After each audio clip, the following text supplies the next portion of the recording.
আমার মা বাবা একটি প্রবাসী ছেলের সাথে আমার বিয়ে দিয়েছিল, কিন্তু সেই সংসার করা আমার পক্ষে সম্ভব ছিল না। আর তাই তাকে আমি ডিভোর্স দিয়ে চলে আসলাম। বাড়িতে আসার পর 50 বছর বয়সী একটা লোক আমাকে পায়েস খাইয়ে অজ্ঞান করে ফেলে। অজ্ঞান অবস্থায় লোকটি আমার সাথে যা করেছিল তা শুনলে তোমাদের মাথা ঘুরে যাবে। তাহলে মূল ঘটনাটি বলি। 35 বছর বয়সী প্রবাসী ছেলের সাথে যখন আমার বিয়ে হয় তখন আমার বয়স তার অর্ধেক। খুব বিপদে পড়ে বিয়েটা করেছিলাম, কিন্তু আমার সাথে এমনটা ঘটবে কে জানে। মনে করেছিলাম বিয়ে করলে হয়তো ভালো একটা পরিবেশ পাব, যেখানে আমি সুখে থাকতে পারব।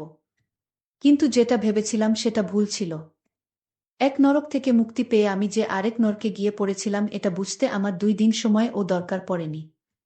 স্বামী নামের একটা কীটের হাতে এসে পড়েছিলাম আমি। জানি না কোনো স্বামী তার সদ্য বিয়ে করা বুকে সবসময় গালিগালাজ করে, কিন্তু সেদিন কোনো অপরাধ না করেও আমাকে প্রচুর বকা শুনতে হয়েছিল।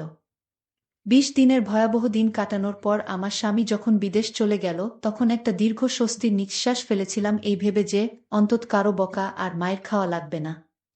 কিন্তু আমার ভাগ্য যে আমার জন্মের পর থেকেই আমার বিপক্ষে সেটা আমার মনে ছিল না। উনি যাওয়ার পর থেকেই আমার দেবর আর আমার নন্দের বড় ছেলে আমাকে খারাপ নজরে দেখতা। আমি বুঝতে পারছিলাম নন্দের ছেলে আমার সাথে কি করতে চায়। আমাকে প্রতিদিন বিভিন্ন বাজে কথা বলতো। আমার শাশুড়িকে জানালাম বিষয়টা, কিন্তু ওই যে রসুনের প্রত্যেকটার মুখ এক জায়গাতে থাকে, এরাও ঠিক তেমন। আমি অভিযোগ করার পর থেকে আমার উপর অসম্মানের মাত্রা বেড়ে গেল।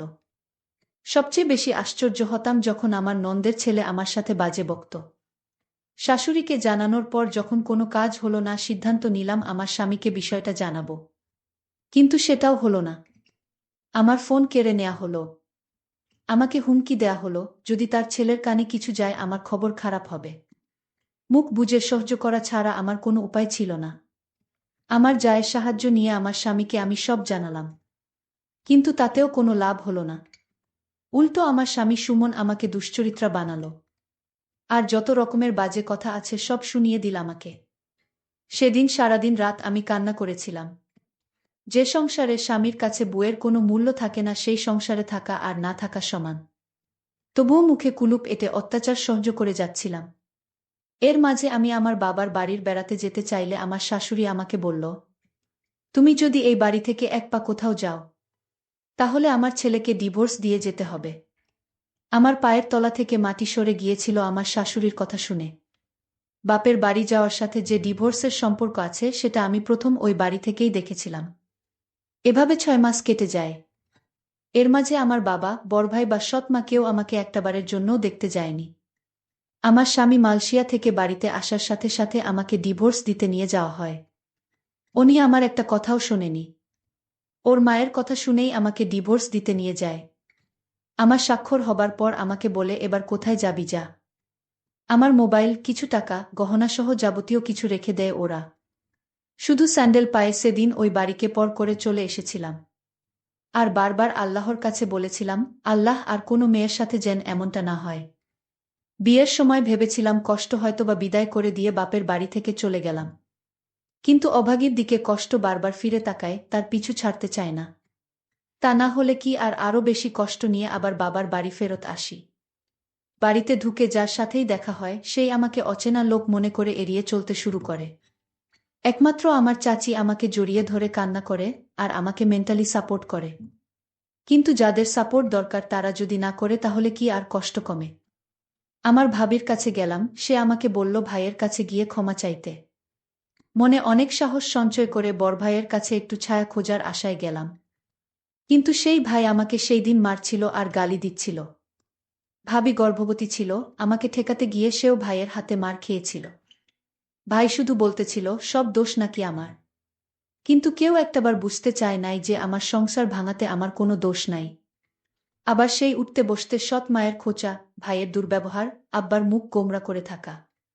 মোটের উপর সবকিছুকে জাহান্নামের আগুনের মতো মনে হচ্ছিল। আমি যদি 2 দিন না খেয়েও থাকতাম কেউ এসে খাইয়ে দিয়ে যাওয়া তো দূরের কথা, এসে জিজ্ঞাসাও করত না আমি খেয়েছি কিনা। শুধু আমার ছোট চাচি এসে আমাকে খাইয়ে দিয়ে যেত। তবুও সবসময় আসতে পারত না, আর ভাবি ভাইয়ের কথার বাইরে আসতে পারত না। সিদ্ধান্ত নিলাম বাড়ি থেকে দূরে কোথাও চলে যাব, যেখানে আমার কেউ নেই, পরিচিত কেউ নেই। দরকার হলে কাজ করে খাবো কোথাও, তবুও এই নরকে থাকব না। কিন্তু পারছিলাম না। কিন্তু সেই সাহসটা সঞ্চার করতে পারছিলাম না, যেটা আমার মা করে দেখিয়েছিল। যেই সাহসের কারণে আমাকে হতে হয়েছে একটা পুরো পরিবারের কাছে কুকুরের মতো। যেই সাহসের কারণে আমাকে দেখলে অন্য সবাই নাক সিটকাত। সেই সাহসটা আমি দেখাতে না পেরে ওই বাড়িতেই থেকে গেলাম। বেশ অবস্থাসম্পন্ন একটা পরিবারে আমার জন্ম হয়েছিল। শুনেছিলাম একটা মেয়ের আশায় যখন সবাই ছিল তখনই আমার জন্ম। কিন্তু কে জানত সোনার চামচ মুখে নিয়ে জন্ম নেয়া শিশুটির জন্য ভয়াবহ সুখ অপেক্ষা করছে। আমার জন্মের পরে আমার মা আমার বাবাকে বিদেশ পাঠিয়ে দেয়, যাতে আমার ভবিষ্যতের জন্য কোনো চিন্তা করা না লাগে। বাবা মায়ের কথা মতো বিদেশে চলেও যায়। আর মা এদিকে বাবার অগোচরে একটা ব্যাংকে চাকরি নেয়। কিন্তু এটা আমার বাড়ির আশেপাশের কারো চোখে সহ্য হয়নি। এমনকি আমার মেজ কাকুরও না। আমার বাবাকে মায়ের চাকুরির ব্যাপারে সবকিছু বলে দেয়। আর সেই দিনই ফোন দিয়ে বাবা মায়ের সাথে প্রচুর ঝগড়া করে এবং মাকে চাকুরি ছাড়তে এক প্রকার বাধ্য করে। মা চাকরি ছেড়ে দিয়ে বাড়িতেই সময় কাটাতে লাগল। এর মধ্যে বাড়ির পাশের একটা লোকের নজর পড়ে আমার মায়ের উপর। আমার বয়স তখন ৮ বছর। সবসময় লোকটা মায়ের পিছু পিছু ঘুরঘুর করত। কী উদ্দেশ্য নিয়ে ঘুরত তা আমি বুঝতাম না। আমি শুধু মায়ের নীরবে কান্না করা দেখতাম। কাউকে ভয়ে কিছু বলতো না, এটা ভেবে যে অপবাদ বের হয়ে যাবে। বলে রাখা ভালো, এটা আমার সৎ মা ছিল। একদিকে বড় ভাইয়ের উচ্ছৃঙ্খল জীবনযাপন, অন্যদিকে ওই লোকটার জ্বালাতন মাকে দুর্বিষহ করে তুলেছিল। এর মাঝে কাটার উপর বিস্ফোরা হয়ে আসে আমার দূরসম্পর্কের খালা। সে এসে মাকে বলে যে খালু বিদেশ যাবে। কিছু টাকা লাগবে, টাকার পরিমাণ ৪ লাখের মতো। মা তার বোনের মুখের দিকে তাকিয়ে টাকা দেয়ার কথা বলে। কিন্তু সেটা আমাদের গ্রাম থেকে উচ্চ সুদে নিয়ে। আর সেই সুযোগটাকেই কাজে লাগায় ওই বদলোকটা। আমার মাকে ২ লাখ টাকা ধার দেয়। হয়তোবা ভাগ্যে এমন ছিল, দুর্ভাগ্যবশত খালু টাকা ধরা খায়। সেটাই হয়ে যায় আমার মায়ের জীবনের জন্য সবচেয়ে বড় ভুল। সুদের পরিমাণ যখন বাড়তে থাকে তখন লোকটা সারাক্ষণ মাকে বলতো টাকা না দিতে পারলে আপনার মেয়েকে আমার সাথে বিয়ে দেন। লোকটার বয়স প্রায় ৫০ হবে। আর সেই লোক কিনা আমাকে বিয়ে করতে চায়। এক কথায় পরিস্থিতির ফায়দা লুটতে থাকল। হঠাৎ করে মা চেঞ্জ হতে থাকল। যেই মা আমাকে কোনোদিন বকা দিত না, সেই মা আমার গায়ে হাত তুলত যখন তখন। দিন দিন আমার মা এই লোকটার সাথে বিয়ে দিতে চাইত। তখন তো বুঝতাম না কাহিনী কি, যেটার বাঁধন থেকে মা বেরিয়ে আসতে পারে নাই। লোকটা দেখতে খুব বাজে ছিল। আর সেই লোকের সাথে আমার বিয়ে দিতে চায়। একদিন ৫০ বছরের লোকটি আমাদের বাড়িতে এসে আমার মাকে বলল, এই শোন, যদি ১৫ দিনের মধ্যে টাকা না দিতে পারো তাহলে আপনার মেয়েকে আমার সাথে বিয়ে দিয়ে দেন। আমার মা আমাকে বুঝিয়ে বলল, আমি এত টাকা কোথায় থেকে দিব? তুই বরং লোকটাকে বিয়ে করে ফেল। ওর অনেক টাকা পয়সা আছে। তুই সুখে থাকবি।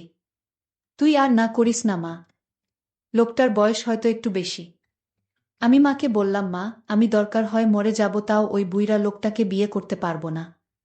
আমি মনে মনে সিদ্ধান্ত নিলাম আমি এই বাড়ি থেকে পালিয়ে যাব। কিন্তু পালিয়ে কোথায় গিয়ে থাকব, কার কাছে যাব? কিন্তু আমি পালিয়েও যেতে পারলাম না। যেদিন ঘর থেকে পালাবার চেষ্টা করছিলাম, সেই দিন ঘর থেকে বাহির হওয়ার সময় মা দেখে ফেলে। তারপর আমার পিছু নেয়। আমি যখন একটা সিএনজিতে উঠলাম, আর সেই সিএনজিতে বসা ছিল সেই লোকটা যার সাথে আমার বিয়ে হবার কথা। লোকটার নাম শুনেছিলাম আকবর আলী। সেই আকবর আলী আমাকে দেখে ধরে ফেলে এবং বাসায় নিয়ে যায়। বলে রাখা ভালো যে মা এই ৫০ বছর বয়সী আকবর আলীর সাথে বিয়ে দিতে চাইছে। সে আসলে আমার আপন মা না, সে আমার সৎ মা। আর সৎ মা বলেই এরকম একটা ৫০ বছর বয়সী লোকের সাথে আমার বিয়ে দিতে চাইছে। তাছাড়া ঋণ পরিশোধ করতে আমাকে তার সাথে বিয়ে দেওয়া হচ্ছে। যাই হোক, আমাকে সিএনজি থেকে লোকটা ধরে বাড়িতে নিয়ে আসলো। আর বলল, শোন, আমার কিসের অভাব? আমার সাথে বিয়ে হলে তোর সমস্যা কি? আমি লোকটিকে বললাম, দেখুন, আপনি আমার বাবার বয়সী, আপনি আমাকে এখান থেকে চলে যেতে দিন। আমি এখানে থাকব না আর আপনাকে বিয়ে করতে পারব না। দরকার হয় মরে যাবা, তাও আপনার সাথে আমার বিয়ে হবে না। লোকটি আমার কথা শুনে আমাকে জোরে একটা থাপ্পড় মেরে বলল, এই মেয়ে, কি ভাবছিস তুই? আমার টাকার কি সুতা নাই? তোর মা যদি ১ সপ্তাহের ভিতরে টাকা ফেরত না দেয় তাহলে তোর অবস্থা খুব খারাপ হয়ে যাবে। হঠাৎ লোকটির ব্যবহার পরিবর্তন হতে শুরু করল। লোকটি বলল, শোন মা, আসলে আমি ভুল করেছি। তুই আমার মেয়ের মতো। আজ যদি আমার একটা মেয়ে থাকতো তাহলে আমি কি এরকম একটি লোকের হাতে তুলে দিতে পারতাম? লোকটির পরিবর্তন দেখে আমার মনের ভিতর সন্দেহর সৃষ্টি হলো। লোকটি হঠাৎ এরকম পরিবর্তন হলো কেন? এই বিষয়টা নিয়ে আমি অনেক চিন্তিত হলাম। লোকটি আমার জন্য নিজ হাতে রান্না করে আমার জন্য খাবার নিয়ে এলো। আমি বললাম, আমি খাবো না। আমাকে এখান থেকে যেতে দিন। আমি এখানে থাকতে চাই না। এখানে আমার দম বন্ধ হয়ে আসছে। আকবর আলী তখন আমায় বলল, ঠিক আছে, তুই যেখানে যেতে চাস সেইখানেই তোকে যেতে দিব, কিন্তু আজ রাতটা আমার বাসায় থেকে যা। আমি কথা দিচ্ছি কাল সকালে আমি তোকে আর আটকাবো না, আমি তোকে বিদায় দিয়ে দিব। তুই যেখানে যেতে চাস সেইখানেই যাবি। আমার মনের ভিতর আরও সন্দেহর সৃষ্টি হলো, আজ রাত থাকার কথা বলছে কেন? কি হয় জানি না। আকবর আলীর বাড়িতে কেউ নাই। আকবর আলীর বউ মারা গেছে। তার একটা ছেলের সন্তান আছে। সে বিদেশে থাকে। আকবর আলী নিজে রান্না করে, মাঝে মাঝে বোয়া এসে রান্না করে দিয়ে যায়। আকবর আলী আমাকে বলল, মা, আজ আমি তোর জন্য নিজের হাতে পায়েস রান্না করেছি। একবার খাইলে বারবার খাইতে মন চাইবে। আকবর আলীর কথা শুনে আমি কিছুটা অবাক হলাম। যেই লোকটা সুদ খায়, আর সেই লোকটা আমাকে এভাবে নিজ হাতে রান্না করে খাওয়ানোর পিছনে অবশ্যই কোনো কারণ আছে। আকবর আলী আমার জন্য পায়েস নিয়ে এসেছে আর বলছে, নে মা, খেয়ে চুপচাপ ঘুমিয়ে পড়। আর যদি তুই পায়েসটা না খাস তাহলে আমার ভীষণ কষ্ট হবে। খেয়ে নে মা, আমি কথা দিলাম কাল তুই যেখানে যেতে চাইবি ঠিক সেইখানে আমি তোকে দিয়ে আসব। তাও তুই খেয়ে নে। আকবর আলী আমায় এমনভাবে বলছিল, আমি না খেয়ে পারলাম না। আমি আকবর আলীর নিজ হাতে তৈরি করা পায়েসটুকু খেয়ে নিলাম। পায়েসটা খাওয়া ৩০ মিনিট পর আমার শরীরটা কেমন জানি করতেছিল। শরীরটা অস্থির অস্থির লাগছিল। আমার কিছুই ভালো লাগছিল না। আমার চোখে কিছুটা ঝাপসা দেখতে লাগলাম। আমার মাথাটা ঝিমঝিম করে ঘুরাচ্ছেছ। আমার কাছে মনে হচ্ছে পৃথিবীটা ঘুরতেছে। আমার এরকম অস্থির দেখে আকবর আলী জিজ্ঞেস করল, কিরে মা, কি হয়েছে তোর? যেই লোকটা ২ দিন আগে আমাকে তার ঘরের বউ হিসেবে দেখতে চায়, আর সেই আকবর আলী আমাকে নিজের মেয়ে বানিয়ে ফেল, এটা আমার কাছে কেমন জানি অদ্ভুত ব্যাপার মনে হলো। যাই হোক, পায়েস খাওয়ার পর থেকে আমার মাথাটা কেমন জানি ঘুরাচ্ছে, প্রচুর ঘুম পাচ্ছিল। আমি হঠাৎ বিছানায় শুয়ে পড়লাম। আমি ঘুমিয়ে পড়লাম। এরপর আমার সাথে যা ঘটেছিল তা শুনলে তোমাদের হুঁশ থাকবে না। আমি যেন অজ্ঞান অবস্থায় ঘুমিয়ে পড়লাম।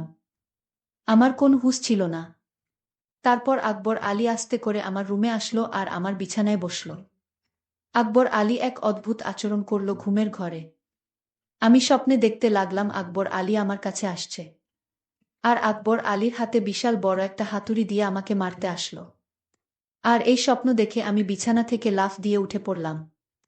উঠে দেখি রুমে কেউ নাই, তবে আমাকে কেমন জানি এলোমেলো লাগছে। মনে হচ্ছে আমার ঘরে কেউ আসছিল।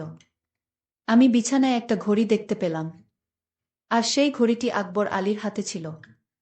আমি ভালো করে লক্ষ্য করলাম এটা আকবর আলীর হাতে ছিল। কিন্তু দরজা তো ভিতর থেকে লক করা, তাহলে আমার রুমে কেউ ছিল না। তাহলে আমি কি বাজে স্বপ্ন দেখছি? আর সেই স্বপ্নে আমার ঘুম ভেঙে গেল। আকবর আলী আমার রুমে না আসলে তাহলে কে আমার রুমে আসলো? আর ঘড়িটি তো আকবর আলীর। তাহলে আকবর আলী কি আমার রুমে এসেছিল? আমি রুম থেকে বের হয়ে দেখলাম আকবর আলী নামাজ পড়তে লাগল। আমি আকবর আলীকে দেখি ভীষণ অবাক হলাম। আমি দাঁড়িয়ে থেকে তার নামাজ দেখলাম। নামাজ শেষে হলে আমি তার কাছে গেলাম এবং বললাম, দেখুন, আজ রাতে আমার রুমে কে আসছিল আমি বুঝতে পারছি না। তারপর আকবর আলী বলল, আরে বোকা মেয়ে, তোমার রুমে আবার কে আসবে? তুমি হয়তো দুঃস্বপ্ন দেখছ। তাহলে আমার বিছানায় আপনার ঘড়ি কি করে এলো? কই, ঘড়ি তো আমার হাতে, তাহলে এটা কার ঘড়ি? ও বুঝেছি মা, আমার ছেলে ২টা একরকম ঘড়ি নিয়ে আসছিল বিদেশ থেকে। আর তুমি যে রুমে থেকেছ সেই রুমে আমার ছেলে থাকতো, সে হয়তো ভুল করে ঘড়িটা ফেলে রেখে চলে গেল। আচ্ছা মা, আমি তোমার জন্য একজন পাত্র ঠিক করেছি। আমি তোমাকে তার সাথে তোমাকে বিয়ে দিব। তোমার মায়ের সাথেও আমার কথা হয়েছে। আমার তো কোনো মেয়ে নেই, আর আমি তোমাকে আমার মেয়ে করে নিলাম। আর তুমি গতকাল রাতে যা দেখছো সবই দুঃস্বপ্ন মা। তারপর আকবর আলী আর আমার মা আমার জন্য সেই সুমন ছেলেটিকে নির্ধারণ করল। আমি আকবর আলীকে বাবা বলে ডাকলাম। বাবা, আসলে আমি তোমাকে ভুল বুঝেছিলাম। তোমার মতো এমন মানুষ এ যুগে পাওয়া বড়ই কঠিন। তারপর আকবর আলী বাবা আমার বিয়ের সমস্ত খরচ বহন করে আমাকে সুমনের সঙ্গে বিয়ে দিয়ে দিল। কিন্তু কথায় আছে না, অভাগীর কপালে কি আর সুখ সয়। আমি তাকেও ডিভোর্স দিয়ে চলে আসলাম। কারণ এই পরিবারটি ভালো ছিল না তাই। বাড়িতে আসার পর কেউ আমাকে আশ্রয় দেয়নি।